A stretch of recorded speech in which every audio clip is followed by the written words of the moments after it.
All right, Kamala, we are live. So good afternoon to you. Good afternoon, everyone. My name is John Nerrill. I help professionals who are ambitious about their careers create their next advancement opportunity. And I want to welcome you to my show. This is show number 85, and its title is Your Relationship and Your Career. And I'm so happy to welcome to the show Camala Beek. Kamala, welcome. Well, thank you. It's nice to be here. Well, thank you. And so because I am a stickler about names, I want to make sure I'm saying your name right. Am I? No, but No, I give somebody 3 tries. Yeah. That's usually how we play it. So it's Camala, like Pamela, with a C. All right. Got it. Okay. If you'll notice my name is actually CamJean, because if you get the "la" in there, people get confused. Got it. All right. So Camala. Okay. And by the way, for just full disclosure, I meant to ask you that before we went live, and we just got talking about so many other things that I totally forgot. And I'm a stickler about names because Nerrill is not the easiest name in the world to get. So I apologize. So everybody, this is Camala Beek. So welcome. All right. So if you are new to the show, welcome. It's great to have you here. All of these episodes are posted on my Facebook Live page, as well as my YouTube channel and website. And I've got a great resource for everybody. If you go to my website at johnnerrill.com, there is a free e-workbook called 3 Steps to Creating Your Next Advancement Opportunity Without Feeling Overwhelmed. It helps you listen, lean in, and step forward to creating whatever is next for your career. And this is why I get to have guests on my show. And I am so grateful for guests who want to come on and share their story, because I get to interview people who show up energetically and professionally to make the impact they want. And Camala is someone whom we connected on LinkedIn not too long ago, went through the same coaching program at IPEC. And I'm so fascinated and intrigued by your story and just wanted to have you on. So thanks again. So let's get you introduced. So if you would, tell us about yourself. Tell us who do you help and what you help them do specifically, and just give everybody just a great introduction about who you are. Sure. Well, introduction of who I am is, my name is Camala, and a really brief story of who I am is I came from a town of about 500 and was an all-star as an athlete in a town of like 500 people with 12 people in my class. Went to college in communications and public relations in New Mexico, played volleyball. Then I went to Europe for 5 years, really found myself more from an energetic standpoint. Came back, I was doing marketing, communications, decided that didn't really work for me. So I did IPEC, which you're very familiar with that. Mm-hmm. Wonderful program. Yep. Got into IPEC, got my certification, and then, I said, this corporate world is not for me. I'm going to leave it. I'm going to buy a house. I'm going to quit my job and start a business. So the business that I started was life coaching. Mm-hmm. And very soon I found matchmaking. And so I am a matchmaker. I am a coach. And now I'm working with a matchmaking company to actually match our matchmaker people, our matchmakers, to their clients. Nice. It's great that we get an opportunity to shape our business in whatever way we want, right? And we shape it based upon how we get to serve our clients and our organizations and things. I love how you've carved out this just really particular niche that I think everybody in some way gets to at some point, right? Like they want to find that person. They want to find, who their ideal fit is. So I just think that's great. We were talking before the show and in leading up to the interview, and one of the things that has just fascinated me so much is you've got this mindset and mentality about it's do what you got to do. And so I'm wondering if you could share with us a little more about what that means for you, both personally and professionally. Yeah, I think to really lay the premise for that is, I was raised with certain values, and we've raised with certain ideas and beliefs that we have. And some of those ones that I was raised with are, you need a very secure job. You need to work hard in order to get what you need. And those are strong beliefs I held. And when I decided to leave the corporate world, start a business, buy a house, flip a house, and kind of cold turkey just do it, everybody called me crazy. Which, to their their point, it probably was a little bit, but it was the good kind of crazy that really was a hustler mentality. So I turned my house into an Airbnb. I was also cleaning other Airbnbs. And then we spoke a little bit to my $11 moment, but I want to spoil the surprise on that one. Yeah, it's okay. Go for it. There, I had the matchmaking under my belt as well. And so I had 3 different areas that I was working for other people in addition to my own business. So I had 4 different streams of income, and you just had to do what you had to do. I did not want to be a cleaner, but that's what I had to do in order to get to that next step. I didn't necessarily want to work 80 hours a week, but I had to do that. I didn't want to do all these things that I felt were disappointing, but in the end, it really was a part of the process rather than something that was negative. Yeah, and so often we find, right, that if we want to get our business to where we want or our life to where we want, there are those moments we just have to do what we've got to do. But you did allude to this $11 moment. And so tell us a little bit about what that was for you.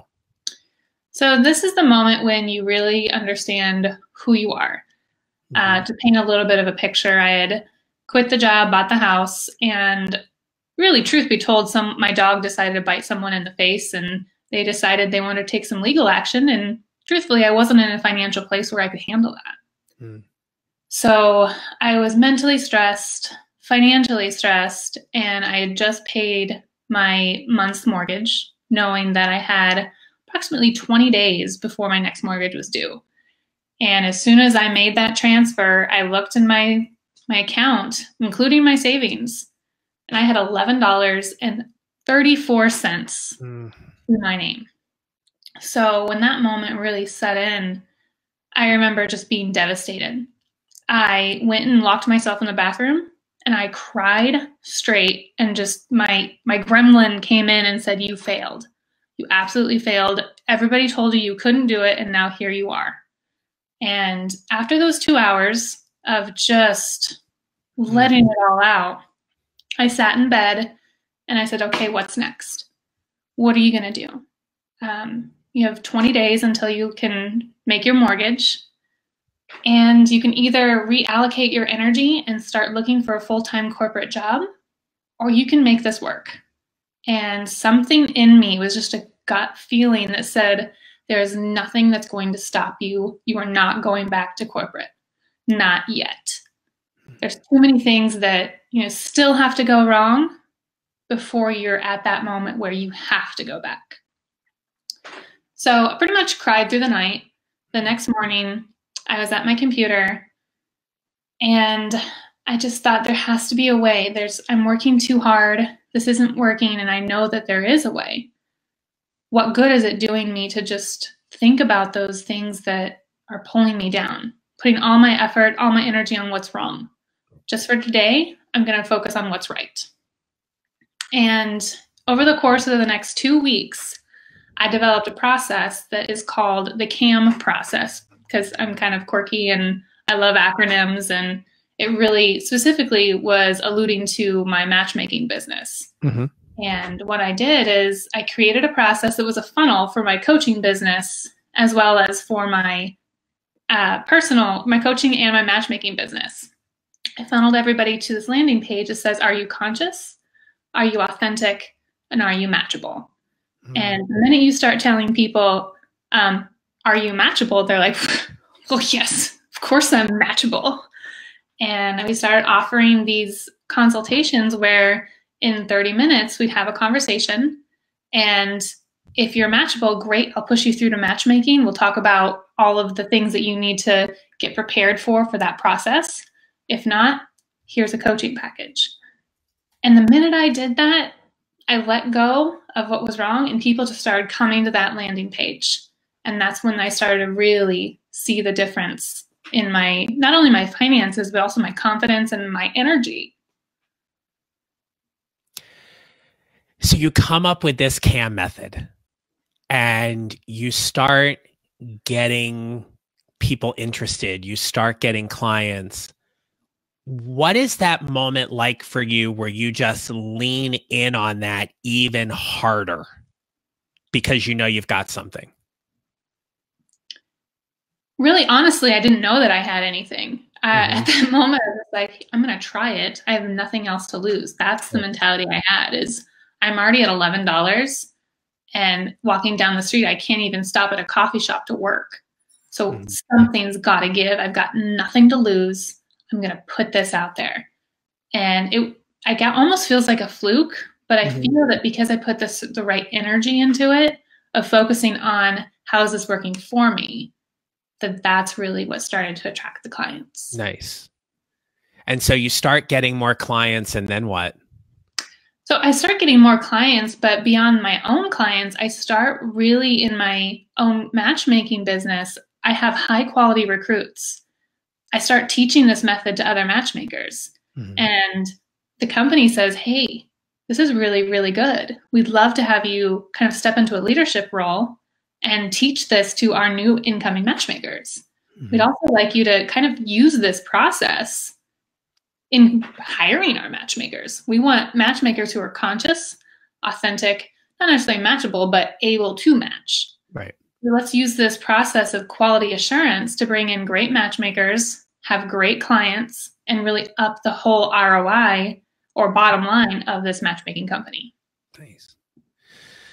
So when you think about, looking at talent, right, for someone who is to be a matchmaker, I mean, what are some of the other things that you're looking for in someone who could be or would be a really good matchmaker? Well, like you said, there really is an art to becoming a matchmaker. There's not necessarily qualifications that you need, but you do need to be passionate about it. You're entrepreneurial minded.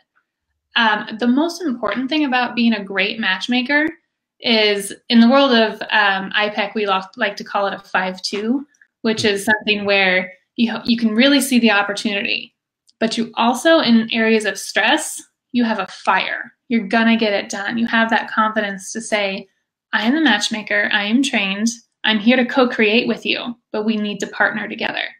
So that's the ideal combination, is like what we call a 5-2 matchmaker. Okay. And, going beyond that, emotional intelligence is everything.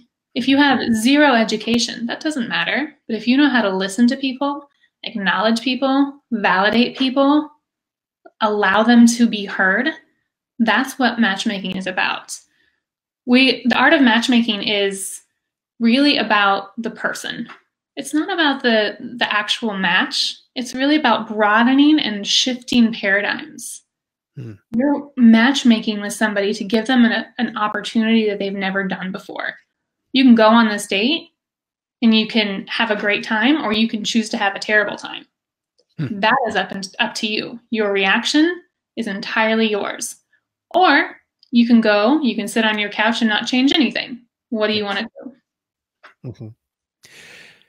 So we talked a little bit about this leading up to the interview, but when you think about the person who wants to show up, right, and they want to show up for their, just for their date and leading into their relationship and things like that, for somebody who has never considered working with a matchmaker, what would you say would be some of the benefits of employing the services of a matchmaker to really help them create what their next relationship opportunity looks like?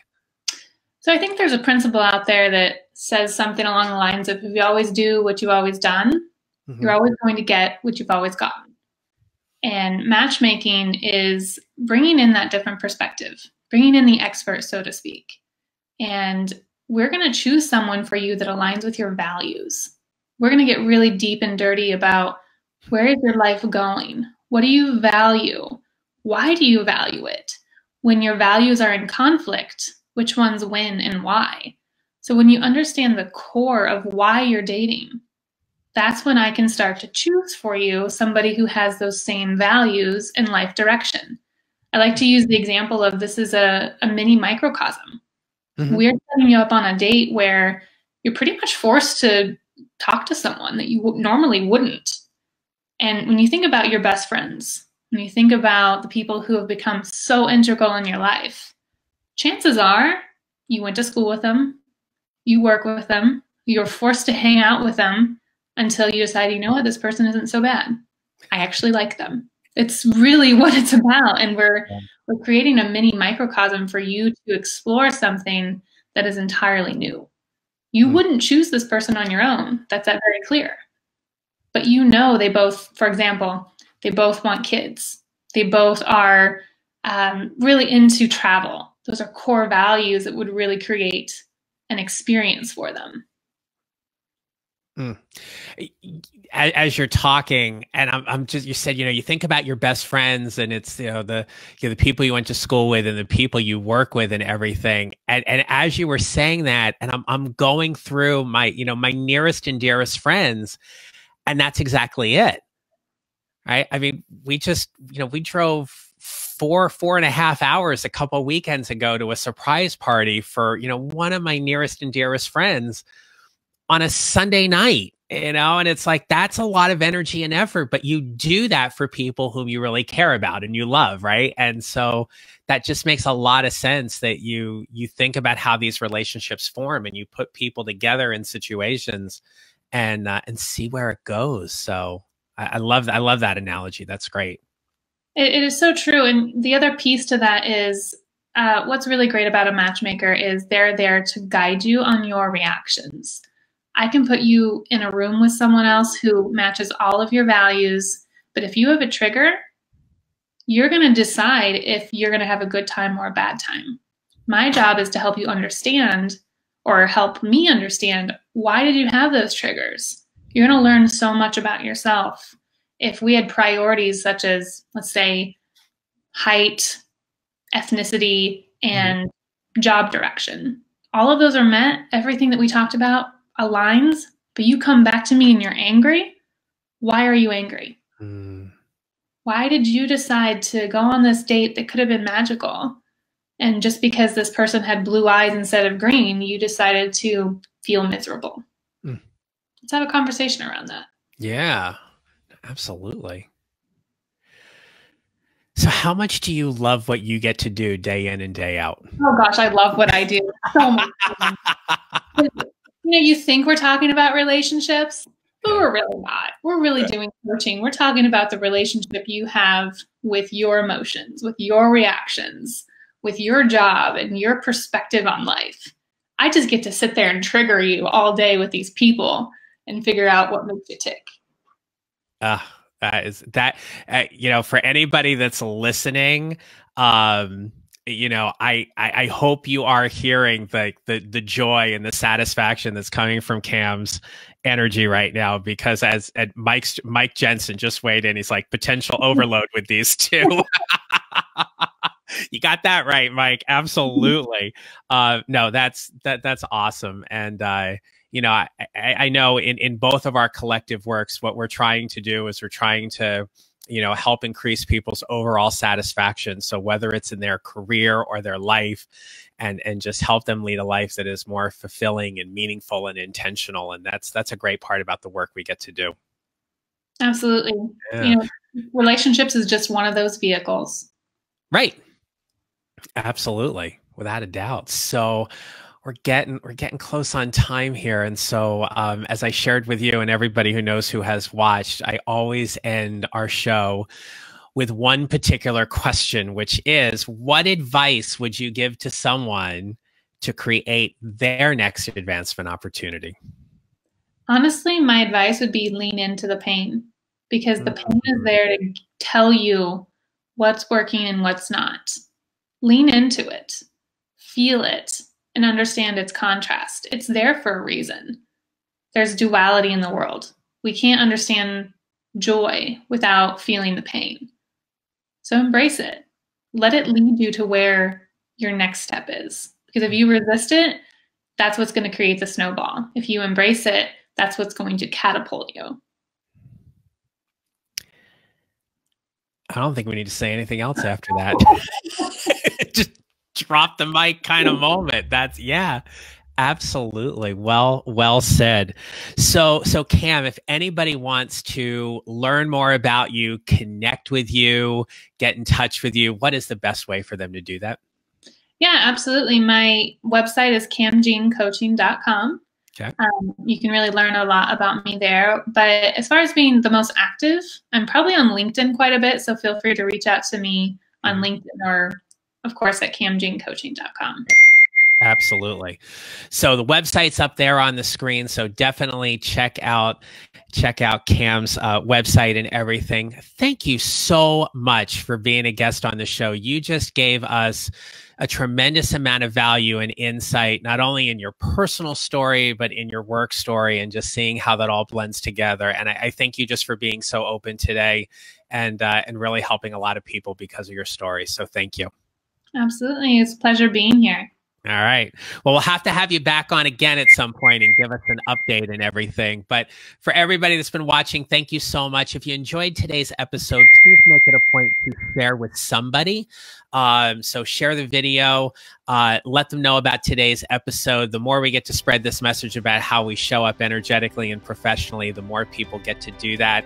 If you have any particular questions for me, you can email me at john@johnnerrell.com.